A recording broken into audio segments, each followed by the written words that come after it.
The essayistic documentaries of English journalist come filmmaker Adam Curtis linger in their effect, having a certain grandeur of scope, a seeming free association of visual stylings. Images and ideas leap from one to another, drawing pieces of string, red thread between them.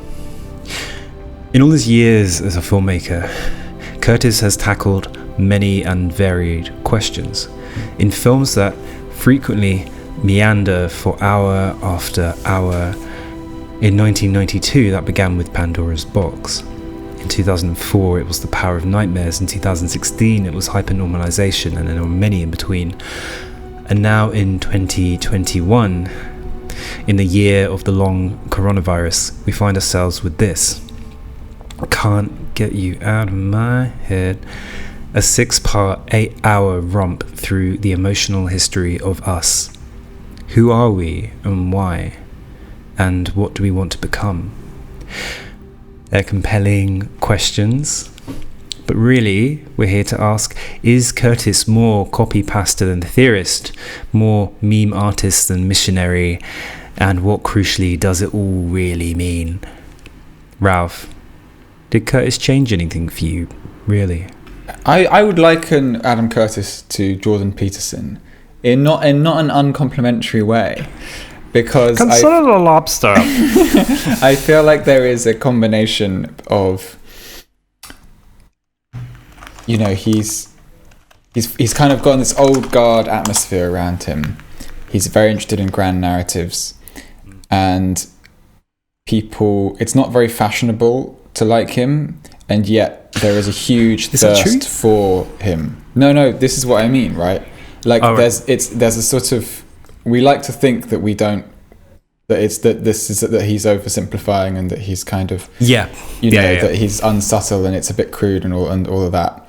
But actually, we really want someone to give us a kind of an emotive breakdown. We want to be dominant. Exactly, yeah. You know, and he talks about this in his own work. He talks about the need for narratives, and he talks about how stories. Yeah, how things are too confusing for us, and so we need to kind of have one singular kind of affect that connects with our affect or emotion. I mean emotion when I say affect. I don't know when I say affect. But yeah, so I like Adam Curtis. I think he's great. I think that his work is should be challenged, but not in the kind of, people challenge him as if he shouldn't exist sometimes, I think. And it's like, challenge him on detail, but like he definitely is doing something that no one else is doing. And he's actually like bringing people into the tent of like examining history in this way. Yeah. The grand narrative you talked about, because there are very few people that do that. And I mean, even as a comparison, you've got like Clarke, maybe. Kenneth Clarke, the Civilization. Yeah, exactly. But those are much more didactic, much more linear kind of historical essays of particular subjects, and don't really raise complicated. Curtis. He is in a different way though. He has a non-linear didacticism. It's not like a historical accounting. He's not doing a traditional historical accounting. The way his process, and we'll talk about his process and his method, right? But one thing that Curtis isn't is linear or necessarily easily explicable, because one of the reasons maybe that explains his fall from grace, and I say that in terms of like you mentioned, our desire to not be a Curtis head, is his apparent appearance to simplify and to reduce and to muddy the waters, but at the same time that makes him very affective, and basically I'm going to use the word trendy, because there's a kind of millennial edge to Curtis's filmmaking, because it has this free association. It has the kind of repurposing and remixing of archive footage, which is his kind of trademark. His use of heavy lettering and titling, it's very like a la mode, and he's been pretty consistent in that. He's kind of like created that aesthetic, and it's like I was saying to you the other day, it is scrolling.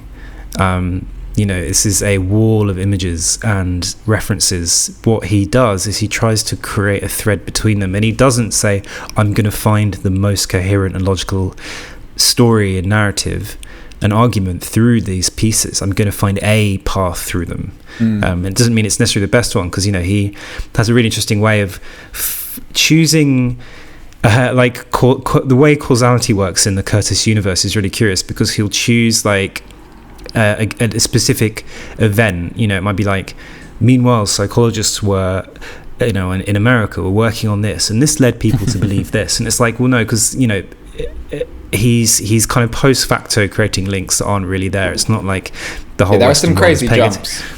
There's huge jumps, but the jumps are kind of like smart, exciting. You can just spot those jumps and be like, okay. Yeah, you have to assume it's all jumps, and what he's doing is he's being a bricoleur in a kind of Straussian sense, and he's kind of creating a temporary kind of suspended surface which you can look at reality through. Can you briefly explain to listeners who are equally ignorant as me what a Straussian bricolage is?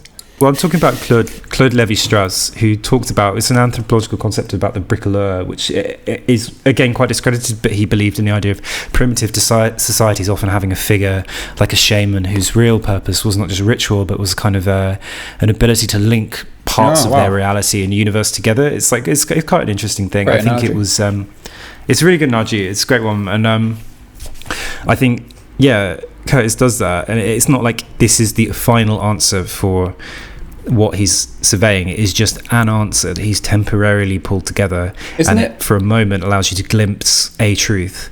I don't think it's anything more than that. Yeah. Isn't it funny how you were saying the other day when we went for a distanced walk? You have to say that, don't you? Social distance. We were all over each other. You were saying that people project their anxiety, that project their own personal insecurities onto Curtis, and I feel like that this manifests most in this strange query around his own personal politics, and suddenly it kind of matters if he's conservative or if he's liberal or if he's a lefty. In a way that I don't think it would in the old days in terms of journalism. No. I think he's kind of, and he can't really do it in the way that he when he's interviewed, he often says, "Well, I'm just a journalist. I don't think it's anything more." He claims that all he is just this really old-fashioned journalist who just tells you what's going on, and he's just sort of emoting it a bit more because he's following leads. He's doing shoe leather reporting. He's doing, he's following a story. Yeah, it's obviously like not. It's funny because it's like he is doing more than that, but he, in my opinion, he's making art. He disagrees with that. I think it's art. I think it should be like seen as that. But that's whatever. Like, I think the position of the journalist is interesting because he's absolutely right not to prescribe a future or to put a bunch of hashtags at the end and say like, this is what I believe in. And yet of course he does press rounds. Coney 2020. He does like interviews where he says, oh, I'm quite partial to BLM, or or like I think or I may destroy you, or I may destroy you, virtue signaling just of the highest order. But like he does have a position on things, but it's quite ambiguous, and it shouldn't. People shouldn't. What I'm saying is, I'm saying he's pretending to be a bit more naive than he is in kind of saying he's just a journalist. But he obviously does have desires politically, but I think it's unreasonable to sort of expect him, having uncovered all this stuff, to then propose a solution, because it's like obviously if there was a solution that simple, someone would have done it already. Yeah, to reduce him to a particular political expedience or position is pointless, because I don't think he sees himself that way. He certainly resists it. So if he consciously leant into saying I'm a leftist, then there would certainly be a kind of meaningful discussion about what kind of leftist. If he said I'm actually a Marxist, because all these things kind of make sense when you say it. Well, he's not dialectical though. He doesn't believe in history as being this fight between two different poles. But he does believe in a relationship between a structure and a superstructure, or in between kind of the relationship between politics and culture is very important for him. Yes, totally. But I think he does call himself a libertarian, and sometimes a lefty libertarian. Those words. He's a Gramscian without the Marxism. Yeah. But also or he's just prison anti-isms. notebooks. I mean, if you people who listen to we're the wasting time saying it. the Red Scare interview with him, which I rather feel Red Scare's fallen off a bit lately, but the interview with Curtis was very good. And at the end, he's talking about why he doesn't use the N-word, to which they kind of inhale sharply, and he says neoliberalism.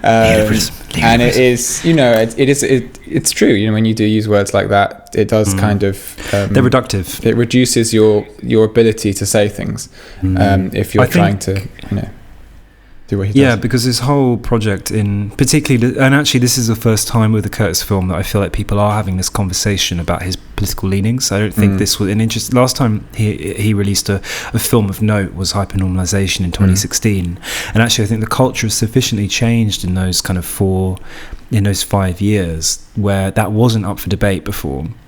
He was considered more a part of the firmament, and this is Adam Curtis. I don't remember having that conversation when Hypernormalization came out. We were talking about what hypernormalization meant, and because we've become so polarized and so focused on what people believe, and it becomes really important to declare your allegiance now in a way that I don't think it did in the past. Absolutely, yeah. Even 5 years ago, and it's striking that that's the time it took, a very short amount of time for that polarization to become apparent.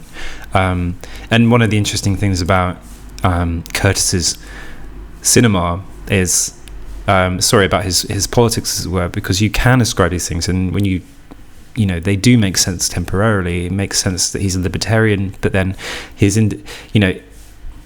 I was actually drawing like an axis politically kind of whilst I was watching this, and I kept having to add new components and configurations to it, and new oppositions, because at some points he says that individual self-actualization is really important for people in society to realize their role in society and to find their own truth. Other times he says that individualism is inherently a kind of dangerous, makes people lonely and fragments them. It also makes them obsessed with surface phenomenon. It makes them obsessed with kind of status. It makes them easily manipulatable by politicians and by cultural institutions. Other times he says that grand storytelling visions like Tupac Shakur's grand storytelling vision are really important to challenge dominant narratives. Other times he tells you that the grand stories are illusions and fantasies that lead us into dead ends and often violence. So he's constantly switching, and I think that it's enough of a flickering kind of electric wire that it's fine. It's like, okay, let's not worry about that. Let's look at something else. And he's telling you something that kind of transcends that, I think. Can we focus in on some details from these films? Yeah. I just want to sort of like do a little bit of a whistle stop tour through the different modes. I know you're very fresh from the final episode. Yeah. But to cast our mind back a bit, one of the leading players is Michael de Freitas, who then renamed himself Michael X, who's a rather... actually, maybe we should just go... So on his website, he has the key characters listed. Michael de Freitas, Julia Grant, Afeni Shakur, Kerry Thornley, Zhang Qing, Edward Limonov, Ethel Bull, Arthur Sackler, Bernard Kushner, Dominic Cummings, and B.F. Skinner. So Michael de Freitas is this rather terrifying guy who at first just appears like, he might be a kind of adjacent to Darcus Howe. He might be, an interesting intellectual, from the West Indies who's landed in Britain and is speaking about the racial context. But he's got this past as a debt collector for Peter Rachman, who is a kind of racketeer, I guess, in Kensington. And yeah, Michael de Freitas ends up killing the daughter of a Conservative MP as part of some rivalry with paranoid rivalry within a cult that he set up. Yeah, the tendency for figures in his world to be slowly peeled back is interesting, because he will present a character in a very sympathetic light and slowly reveal facets of their personality, their successes and their weaknesses. With Shakur, it's a long time before he mentions the reason why he goes to prison, which was on a rape charge. It's a long time with Zhang Xing in China before he mentions Jiang Xing's kind of revenge against the people in the film industry in China who wronged her. So I'll just say that now. Yeah, he's very good at peeling back these things, and it actually forces you down these emotional avenues in his films where you really sympathize with people that you might not sympathize with necessarily if you knew the full bio straight up. If he was like, this is Jiang Xing, like a paranoid dictator in China who killed thousands of people, it's like these people are slowly revealed to you, and I think that's like, put a pin in it. I don't know what that necessarily means, but it's interesting that he does that. Well, they're emotive characters, aren't they? He's trying to do it. He's trying to tell these stories of society. He realizes that to tell a story about society is too abstract and confusing, and actually you will grasp it. You'll get people much more easily with these individual stories. I think that's true. I think that's one of the central contradictions of his world. Especially once you care about them. Yeah, you always care about these people. Julia Grant, it only appears, there's a lot of focus on her, but she only appears in episode 4. Yeah. She's a trans woman who was in a TV series called A Change of Sex, which was about her fight for a series of operations, and she was being denied a sex change operation by a very evil off-screen NHS psychologist who just ideologically is opposed to her having any transition at all, and so she goes private, and it goes a bit wrong, and she is kind of described as challenging the medical establishment, and then when the operation goes wrong, her life is described as it says, when you challenge the medical establishment, and when you make a fight for your individual self-expression, you are left all alone, because she's sort of abandoned by her partner. There's two things I wanted to say about Julia's story. I don't think she challenges the medical establishment exactly. I don't think it's quite the same as like taking like the government to court or something. I think she's just very unlucky to have like a shitty psychologist who doesn't recognize her identity, which other psychologists would. I think Curtis sort of presents her life as sort of hopeless and abject. It doesn't tell you that she then went on to she's like set up. She was a big part of the gay scene in the community in Canal Street in Manchester, and she had another partner and other things. She died like in 2019. She lived like a whole life after this documentary, and he sort of leaves her in the shit.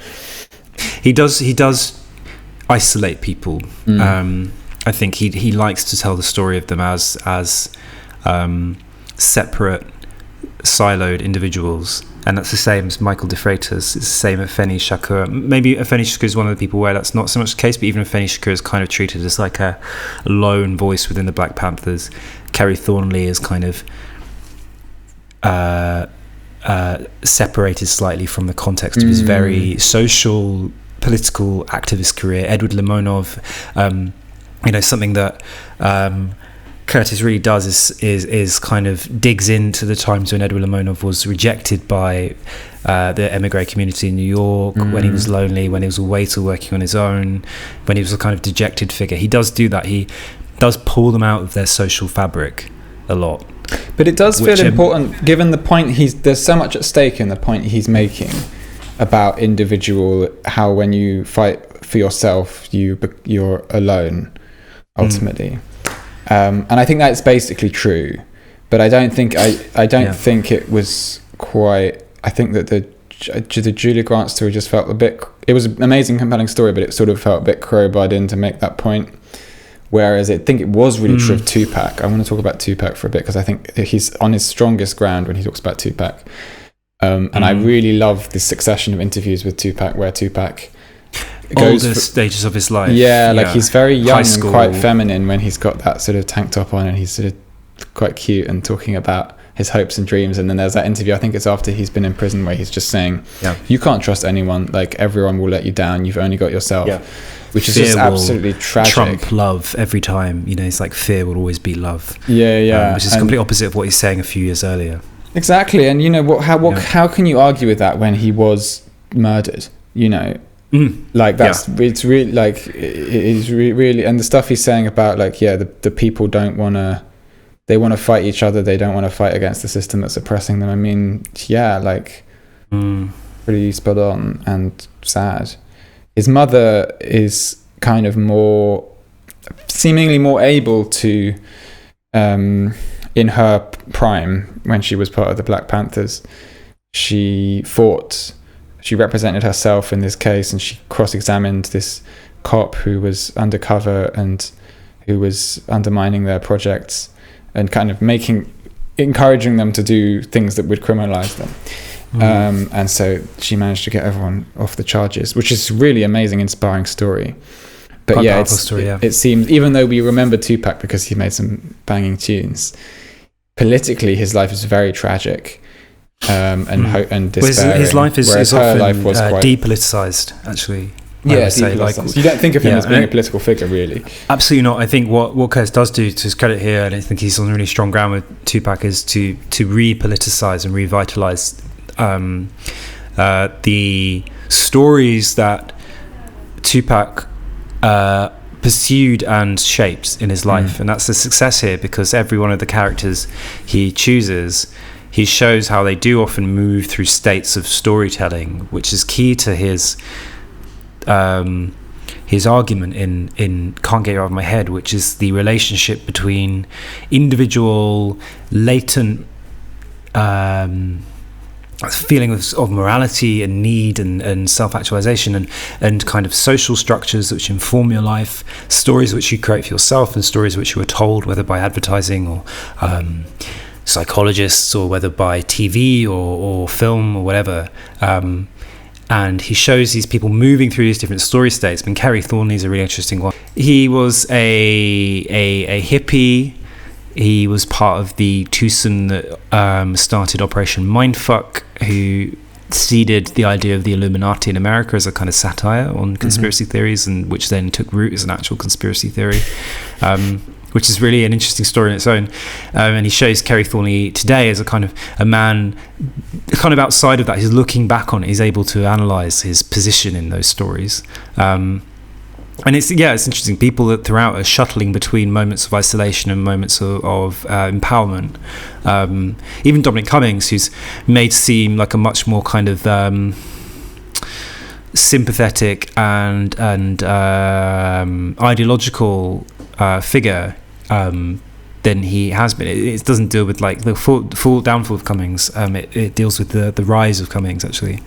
It strips him of that sort of bad guy Brexit cape that has been draped around his shoulders as a result of kind of the liberal media. I think it was really good, because it's an interesting. It gets occluded by Bernard Castlegate, because just thinking, it's actually interesting to analyse that someone like Cummings does have a worldview, and it's quite a technocratic, analytical approach to societies.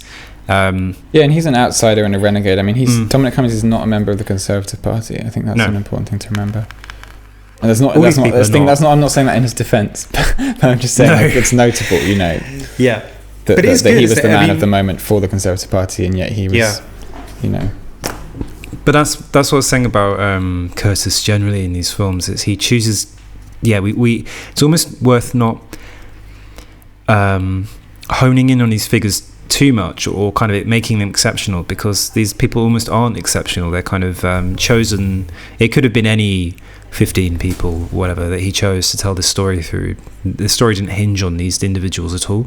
No, but I mean, they are well chosen. No doubt. They're very well chosen. Yeah. They're not completely random. It's not like they chose you and me or whatever. Can you imagine? Maybe they should have done. Can you imagine? Our lives will eventually become Curtisable. Well, hopefully not. I mean, most of these people killed themselves, right? A lot of them all were killed. Let's talk about Bernard Kushner, who also appears in episode 4, which has the best title, But What If the People Are Stupid? Yeah, it's a good episode, actually. He is a feature of this blistering critique of humanitarianism, which I found to be utterly beautiful, where he talks about the Live Aid thing, how Live Aid sacks of grain were kind of weaponized by the Ethiopian. Was it Ethiopia? One of those countries. By the president of whatever country they were trying to patronize and help out against the people, and caused potentially as many deaths as it saved or more.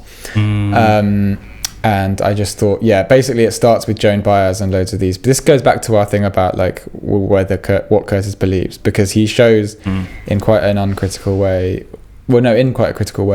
all these people, all these sort of celebrities like Joan Baez saying, well, I don't mind if people are being killed by a left-wing regime or a right-wing regime. The point is to save their lives, no matter what they're fighting for. Yeah.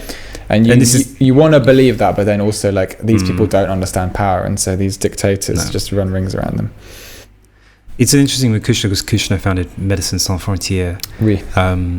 And it is a very damning critique of the selfishness and the political agenda of, I suppose, left and right wing positions, where the early refugees who Kushner and Médecins Sans Frontières aided were exiles from a communist regime in Vietnam, so they were you would tar them with the brush, as it were, of being right wing exiles, and therefore not worth saving, is pretty much the words that Ian Curtis uses. So for him, as far as the left is concerned, these people are not Ian Curtis.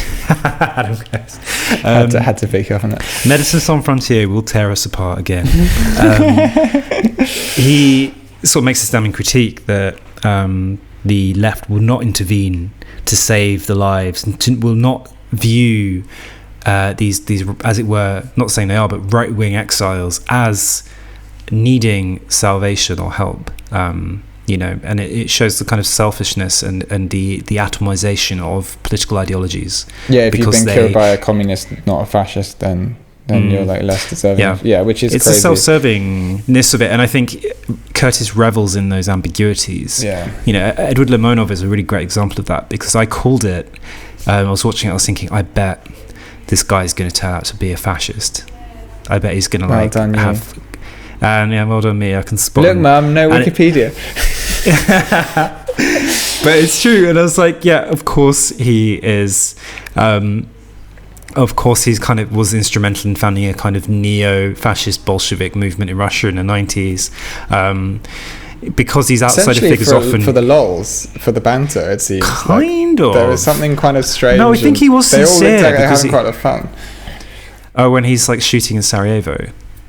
Well, when those people are all in the dock, and they're just smirking. Oh yeah, all the reedy fashy bolshy people in the 90s. Yeah. But he does it so well. He talks about how ideologies frequently are shown to be self-serving and inhuman towards the world that they supposedly care for. He obviously talks about the crisis that occurred in Russia under Yeltsin in the 90s. Post, communism had ended, people were free, and that freedom led to chaos and led to those people being exploited. It led to ultimately to Putin coming to power, a dictator who offered them stability at the cost of their freedom, not being questioned, their freedom. And he kind of makes these historical processes seem kind of you empathize with the broader process, I suppose, and you transcend the moment of saying, okay, it's very easy to this isn't like a Putin apologism, but it's very easy to kind of criticize Putin, but without the necessary context to know why he's a super appealing figure in Russia, because he offers security that Russians didn't have for in a decade in the 90s, where there was only chaos and fascism and literal tanks bombing parliament, and he's very good at needling into those ambiguous grey areas, I think, which is why you can't reduce Curtis to ideology, because he's so suspicious of it. But also, as we learnt in episode 4, suspicious of a lack of it. So which is a conundrum, right? It is a real conundrum with being critical. You have to, don't you? Yeah. You have to sort of. There's kind of the Jiangqing China narrative and the revenge. Yeah, do you want to talk about it? Because that's got to be the most consistent thread throughout all of this. She's pretty much actually, in every episode, isn't she? The hero. The story of China, the ghosts that run through China. I think he's kind of using China as a way to. Obviously, China's a hugely significant country, but he's using China as a way to talk about how ghosts of the past haunt countries, and how all the people who were kind of persecuted and died as a result of the Cultural Revolution. There's like a kind of there's a feeling of tension around the people who are in power now, who are the children of those people who made those policies happen, and even within the elite, there are these kind of huge overturns whereby Mao would punish and kill some of his closest allies, and Jiang Qing, his wife, was kind of brutally done away with. She wasn't actually killed, but she kind of was in a way, because she was put in prison and killed herself there. She was spat out by that. Yeah, by that system that she was trying to cling on to, especially while her husband was kind of becoming a bit senile. She was trying to run the show. I don't know. Jiang Qing was pretty compelling and pretty vicious, but I guess what I want to talk about is how he links that into the xenophobia, xenophobia, the but yellow xenophobia, and the yellow peril, the Fu Manchu narrative, which is really interesting and worth its own. Because it's that principle of like how the oppressor will, once it becomes like impossible to proudly champion one's superiority, one then has to create a narrative of fear around the oppressed and say these people are so angry and vicious, in brackets, because of all the things we've done to them that were bad. And it's easier. It's easier to other and distance the person you've persecuted than it is to actually resolve the problems you've created. It's exactly you victimize. You're basically talking about victimization, I think. Yeah, and so the idea that our opium war, Britain, I guess so. Our opium wars. I did an opium war last week. It was great. But then he talks about there's a jump here that I really want. I don't know enough to challenge it well, and this is often the case with Adam Curtis. But it seemed like a leap, and I wanted to put a pin on it. This idea that there was some kind of there was a folk revival in England at the turn of the century that informed colonial practices in Iraq in particular, which then directly, and it was this kind of making appeals to the sheikhs in the rural areas, which I just thought that was probably just general divide and rule colonial vibes rather than some nostalgia towards England's rural past. I attached it to that, or it was I think the rural past of England was more real than he makes it seem. It was a lived reality for the elites of those countries. The green and pleasant land was a reality for colonial elites, and when you rule in a divide and conquer manner, you impress that vision of the world upon the colonized country. In India, it was about using the caste system and conferring to the senior, the upper castes, the laurels of upper class society in England. In Iraq, it was about imposing Western style suits. The kind of you actually see it in a lot of his films, the kind of gradual influence of the Western style three-piece suit as a symbol of Western civilization. It's a really powerful sartorial kind of barometer of to track the progress of the British imperial project. Yeah, he does make a bit of a leap. I think these things, the thing that links them obviously is the colonial project, and he's never really made a straight up film about colonialism. No, but the leap he makes from that to like ISIS, and then he does this like montage, which I just thought was way too much.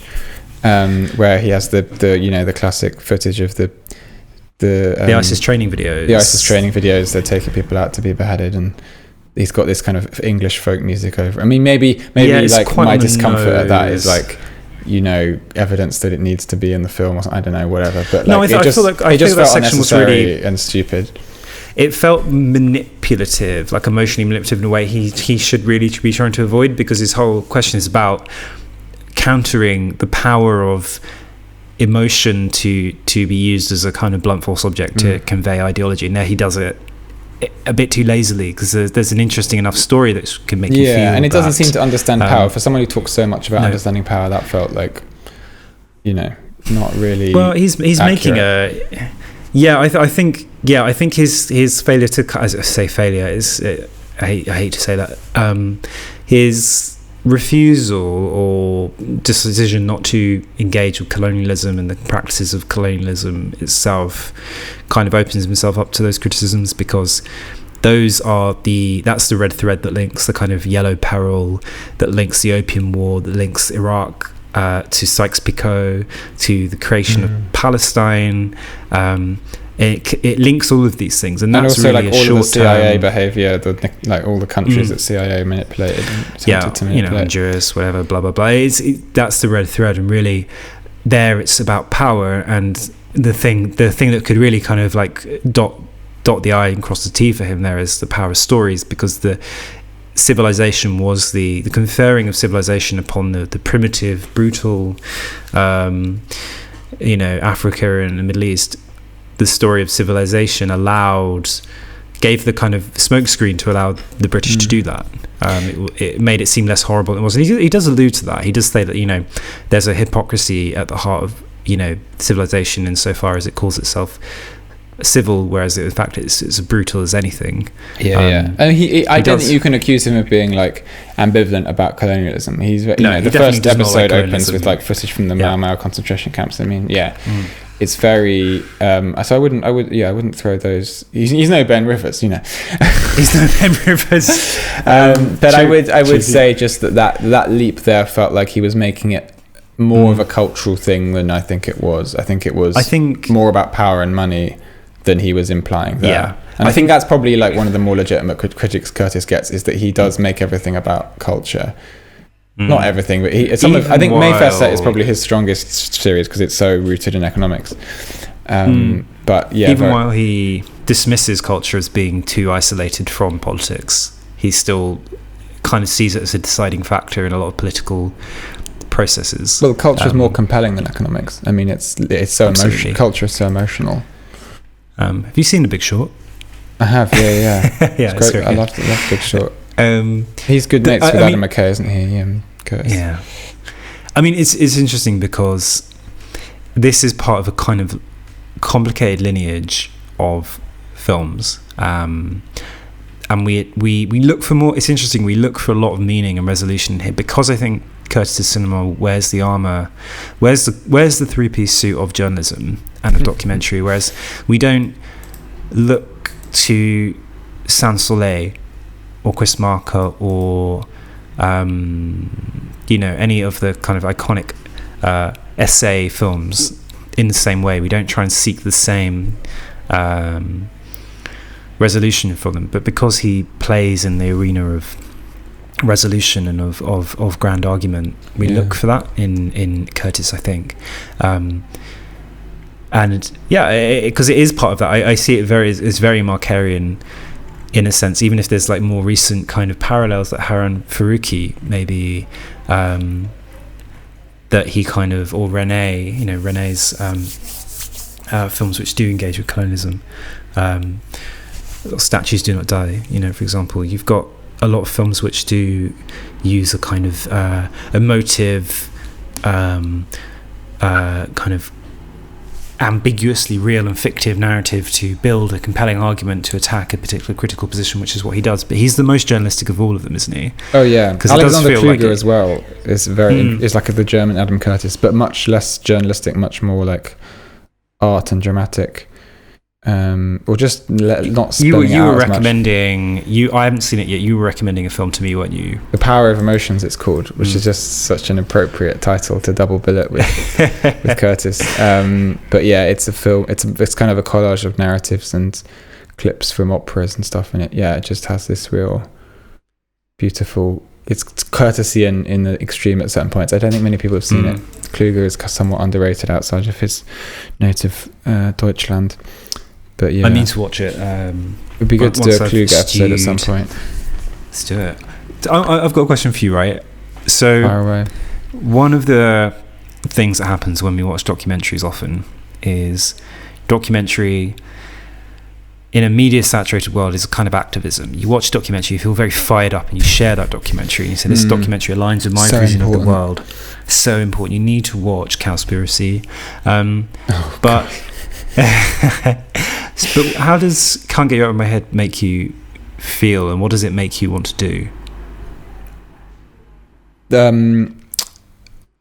It made me feel more hopeful about life in a sort of general sense, about individualism actually, because I'm quite hostile to individualism, and the Century of the Self has always been a core text for me in terms of being a bit wary of the self and thinking, this is quite recent, this thing where we think the self is important. You know, if you read the Iliad, the self, not that important. There's a bunch of gods, mad shit happens, you die, we are but pretty players young on the stage. Yeah, and even Shakespeare, you know, there's a lot of stuff about individual emotions, but it is always quite ensemble, or you know, there's, I don't know, there isn't that sort of self-regarding. It's not until like Goethe where you have like, and the Sturm und Drang, you know, the German literature, the romanticism, the centering of the individual in Western culture, exactly, in Western culture, which tees up, I don't know, it's a bit chicken and egg in terms of its relationship to capitalism, which is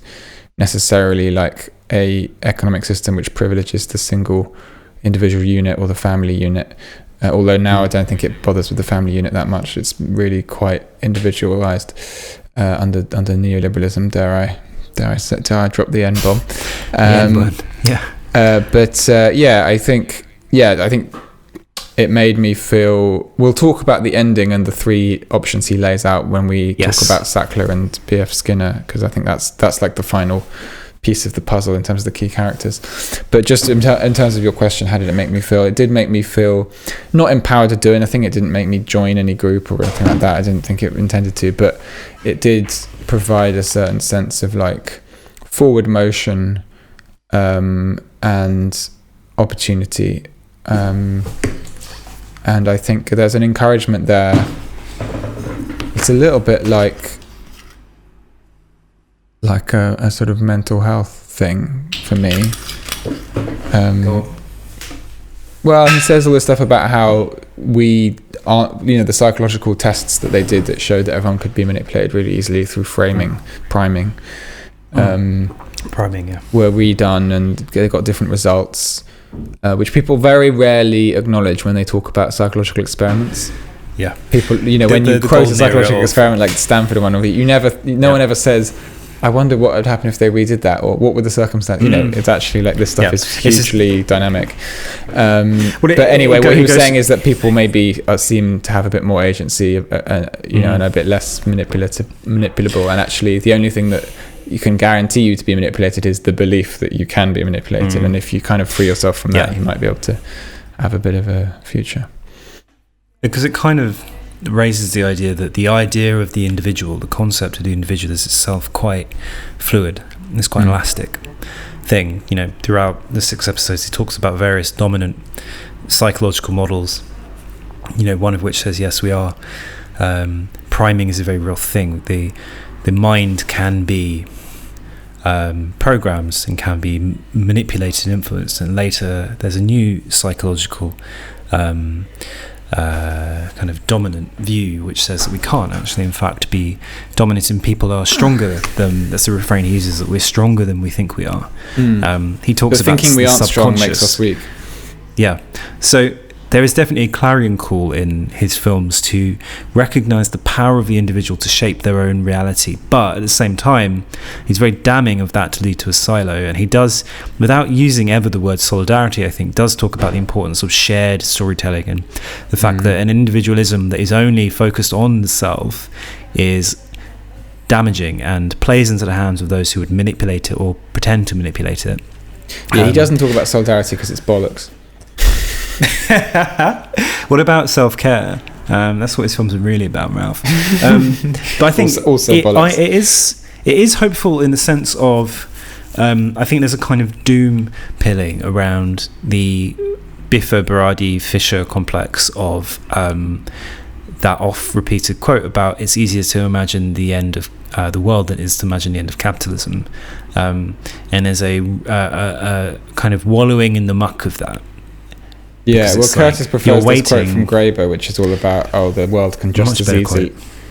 Well, we made the world and it can just as easily be remade. Which my flatmate Keith was quite funny about. He was like, I don't agree with that quote. I mean, the just as easily. I mean, if it was easy, is that not just easy? as easily? But it's a good, powerful little thing to say, and it's good. It's very David Graeber. Yeah, Graeber's fantastic. Graeber's was now, rest in peace, was really like the mirror image to the Fisherian imagination of the left. I think that's such a reductive thing, but I'm going to go with it. I think it's true.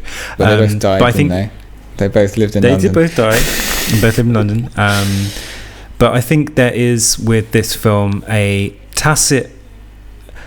Well, he kind of plays in different areas. He's talking about behavioural psychology. He talks about mathematical biology. There's things that he's not stating that he's clearly referring to. I was talking to you yesterday about like veneer theory and the management of the managing of individualism, and there's debates within psychology that he's clearly talking about but he's not raising, which is the veneer theory is the belief that, as de Waal kind of saying, that there is a perception that human civility is a thin veneer pasted on top of human barbarity. And naturally we are barbarous, and any belief otherwise that's the veneer. Any belief otherwise it's just culture sitting on top. Whereas actually, like de Waal, Curtis seems to reject that, and it's saying actually there's a much stronger sense of natural morality and right and wrong in individual people, and individualism, modern technology, the internet, whatever, has fragmented that and made us believe that the veneer is a veneer and not a thick, deep layer. And so we do exist in a kind of civilized barbarity, and that's like what modern life is, or the perception that we live in a civilized barbarity, whereas actually we're all much better people than we really think we are. And the people he chooses are people who confront that barbarity, actually, and it means they become a little bit barbarous themselves. Like all the people he chooses actually end up being a little bit barbarous. Michael de Freitas, because he was a landlord strongman, was beating the shit out of people and trashing people's homes. Edward Limonov, who was a fascist and was shooting guns and shit. Dominic Cummings, Brexit, whatever. Like Jiang Sheng, who was repressing people, her opponents. Like all of these people confront that ambiguity and complexity, and it kind of. I don't think like Curtis is saying you have to be a little bit bad to be good. No, I think he's saying that these people are complex, and that complexity helps us to understand. I mean, it's just that these people are my favorite kinds of people, because they show you like I don't know. Life just feels a bit like that. Like people it do be like that. I think on Twitter you get this impression of goodies and baddies because that's more like that convenient. But these people are all super inconvenient. They're sort of aligned. Either they're aligned with something supposedly good, but then they do awful things, or they're aligned with something supposedly bad, but there's something redeeming in there, or they just go on some weird journey where they change and they discover something. I mean, they're perfect for all of Curtis's mannerisms about dream worlds and realizations, and the fantasy we live. Exactly, yeah. So I applaud all that. I think it's great. I think you wanted to talk about the ending and the fact that we've kind of alluded to already, the fact that Curtis paints a roadmap, and he paints three possible futures. He's very aware that Curtis is very aware that he makes films, and people listening to this. This is the phrase that Boris Johnson, our current Prime Minister, has been it's a product of me sitting in performance reviews recently, and roadmap is just one of those things that I have clearly like absorbed into my psyche. Oh really? You had an appraisal and they talked about your roadmap. My appraisal was, they're like, Owen, thing is, beyond having a huge dick and an A-grade personality, you help old women across the road and give to charity, and we applaud that. But this was not the full story about infinity. The full story. So let's talk about that. He does. Let's use the Boris Johnson thing. He paints a roadmap at the end. He's like, there are three. Where can we go from here? He's aware. He paints often a quite somber, melancholy picture that can seem a bit hopeless. So he's all right. Fuck you. Here's three options. So you can't really come back at me and say I don't give you options. And there's the option. The B.F. Skinner. B.F. Skinner was a sort of mathematician and psychologist, right? Who psychologist? I don't know if he's a mathematician. Yeah, just threw that in, sort of thing he would be if he's in a Curtis documentary. Yeah, why not? But yeah, B.F. Skinner was a behavioural psychologist who had this idea that like individualism is kind of a bad idea, and basically if we gather enough data on human beings and learn to predict their behaviour, then we can just do this kind of carrot stick reward system where we can just control everyone's habits and behaviours, and everything will kind of be a logical, stable system, which much of Curtis's documentary, especially the bit on climate change, kind of indicates that any attempts to preserve a logical stable system are kind of totally because systems are unpredictable, not a good idea, and naive. And there's also a big focus on Arthur Sackler, who was the part of what was the drug? Valium was the one he invented. Valium and then Oxycontin, which is the opiate. Yeah. So the Sackler family, crisis in America, who many arts institutions should divest from, because it's bad. I like my grant. If the Sacklers are listening, keep it coming. Do you have a Sackler grant? Yeah, why not? So much Sackler. I'm suckling from the teat of Sackler. You're suckling from the Sackler. I'm not really. Yeah. Give me a grant though. I mean, if they make a vaccine, I guess that they won't. They're cunts. Bygones. But so Sackler created Valium, which mostly was taken by women to kind of shut them up, and then men started taking them because of feminism. And then everyone in America just took loads of Oxycontin because they couldn't bear capitalism. I mean, just life. And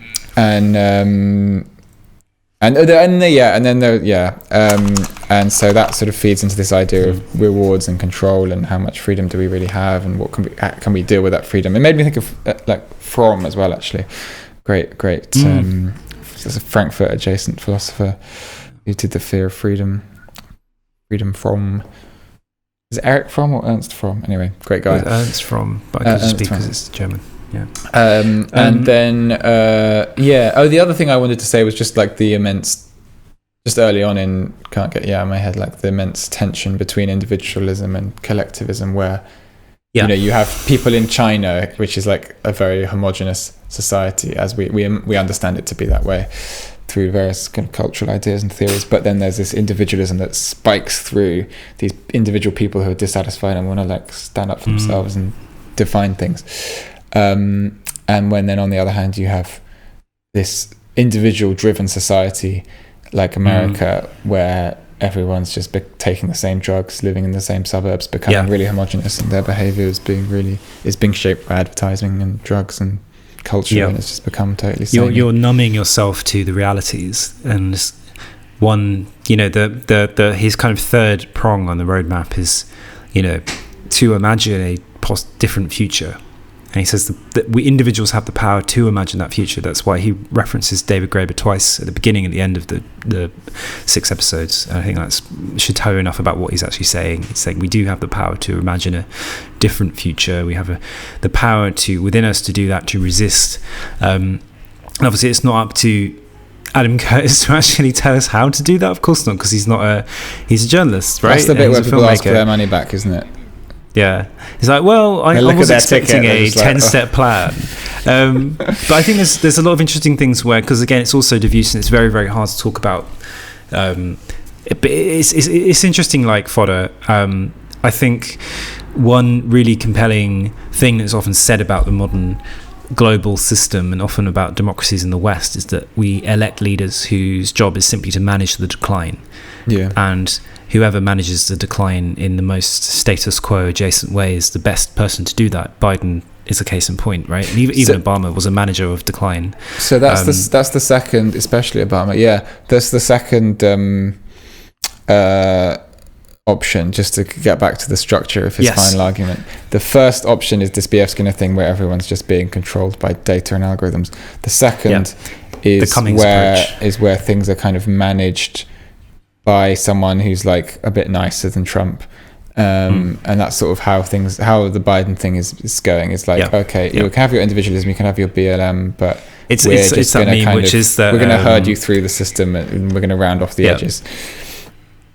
It's that meme with two bombers dropping bombs, and one of them is just a bomber dropping bombs. The second one is the Biden bomber, but there are Black Lives Matter hashtags on the bombs and gay pride flags on it.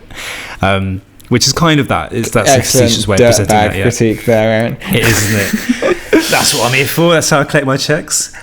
And the third is the David Graeber approach, which is imagine a different future. Yeah. You are stronger than you believe. You do not need algorithms to tell you that we cannot manage society in that way, in a kind of algorithmic, data-centered way, the kind of technocratic, the European Council approach. Also having a kind of supposedly benign manager of the decline. A benign manager of the decline is also not good. You can author your own truth, and it's somewhere in between those things is what he's kind of saying. I think it's interesting because one of the threads we haven't talked about really is the prevalence of mathematics, data, biometrics, facial recognition. Data kind of like connects all of this. It's the red thread throughout all of these 6 episodes, because it is, particularly in China, is where it is a country where this is the most obvious, because facial recognition systems are used, have been kind of trialed and used most successfully. He talks about mathematicians who have perfected systems. He also talks about chaos theory, which kind of undermines the idea that you can have a perfect system. Obviously, that with Curtis, he is, I think, purely by dint of his received pronunciation English approach to journalism, he is opposed to data and the management of people through data. Why does his RP voice make him opposed to the management of people through data? Because it does, Ralph. Isn't there an element of colonialism to the managament of data? Oh no, he does talk about that, but I think it's an institutional idea that kind of like the technocracy is bad. We are freedom-loving people. Freedom-loving people, we I have do actually think that with COVID, democracy. Since like my flatmate who's part Canadian was talking about how in some parts of Canada they put these tags on you that beep when you're within 2 meters of another person, so that you social distance. And we were all agreeing like that would never happen in England. Like people would just be like, "Fuck that! Don't patch." Can you imagine being on a night out? Well, you wouldn't be on a night out lockdown if you were wearing that. This is the UK though, isn't it? Of course people would be on a night out. There would be a company that's actually a mate of Rob's, who has kind of manufactured the beep suppressor, which is a kind of fluffy band that goes around your beeping device to kind of suppress the noise, so you can carry on and enjoy your £7 posh Scotch egg in a Chelsea pub. I had a £4 donut today, actually. Where from? Bread Ahead in London Bridge. Because my friend Sam Mercer, shout out to Sam, has a theory that good donuts are either 17p or £4.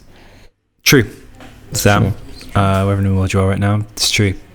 There's actually I would say the cheaper, the more donut you get with your purchase, the better it is. If you get a bag of Fairground donuts, there's bags of for 50p you get 15 balls of highly fried dough. Those are the best. The £2.80 ones are just fucking awful. They're just, no, fuck that. You've spent loads of money and they're rubbish.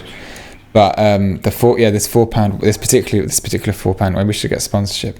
Do we do food? Do we talk about food now? Are we pivoting to being a food food podcast or a food blog? I was just interviewed on this podcast, The Bad Vibes Club, about my artwork, and the first 3 minutes we're talking about KFC. It's really weird. I don't know why. Do you rate KFC? I'm curious because I haven't heard the full episode yet. It's alright, KFC. Yeah, I think I prefer McDonald's. Anyway, we've hit an hour. Let's not repeat the content. We've hit an hour. If you want that high quality fast food content, listen to the Bad Vibes Club episode with me, where I talk a bit about my work. and aesthetics and institutions and OCD. But basically, I don't think we can really say much more without making a really long episode. We could talk for hours. You could talk for hours about Adam Curtis. I think we've embraced the ambiguity of Curtis. We've embraced the ambiguity of the figures he chooses from the flux. That's kind of all it is. I think the other thing I would say is that Curtis, when Curtis releases a film, it is a moment in the calendar. And it's especially when it's lockdown. Especially when it's locked down, but even with hypernormalization, I remember it feeling like a moment in the calendar. He's doing what doesn't really happen on telly anymore, which is kind of serious, kind of critical debate. It also literally doesn't happen on telly because it's uploaded to the iPlayer and it's never actually broadcast. No. Which he apparently prefers because it's all modern and shit, but I'm pretty sure BBC just don't want it to be seen by old biddies. But now on BBC Two, Adam Curtis. Well, that used to be what would happen. I mean, All Watched Over My Machines of Love and Grace was screened at 10 p.m. on BBC Two, if I recall correct. Okay, thank you for listening, everyone. Curtis, that's it. I never want to think of... I think I'll give it 4 years before I think about Adam Curtis again. You'll have to wait 4 years until the next Curtis film. Do you want to take a punt? What is the next Curtis film going to be about? So we can record it. We've got it. It's going to be about my balls. I've been looking at my balls. And actually, I don't think people really realise quite how large they are.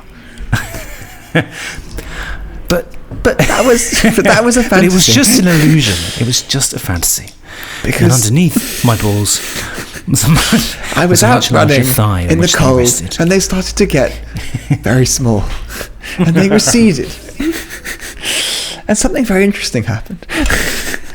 That's when you jumped up to Saudi Arabia. I could no longer feel them. Okay, so there's going to be balls. I think it might be about data in a very boring way. I think this is. I think if he died next year, this would be fine.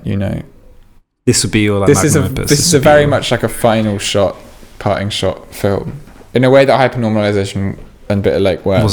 I feel like this is I loved Bitter Lake. This is like the apogee. Was that what you said the other day? I said apogee. The other minute. Apogee of him. This idea of telling a story through emotions. That's totally him. I don't think he could really do much more beyond that. Although one of my favourites of his is the Mayfair set, and that is just kind of solid historical research. Yeah, he can do it.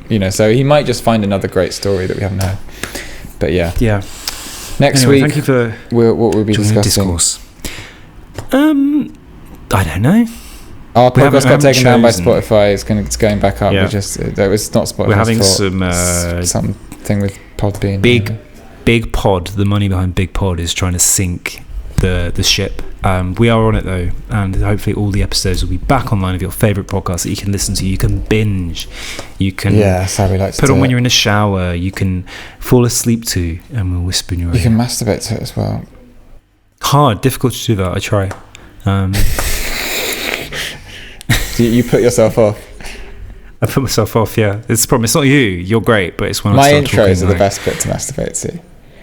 Yeah, they're too short though. I need a good 8 minutes. Yeah, your intro is always longer than my intros. All right, we should say goodbye to the listeners now. Let's take this offline. Farewell.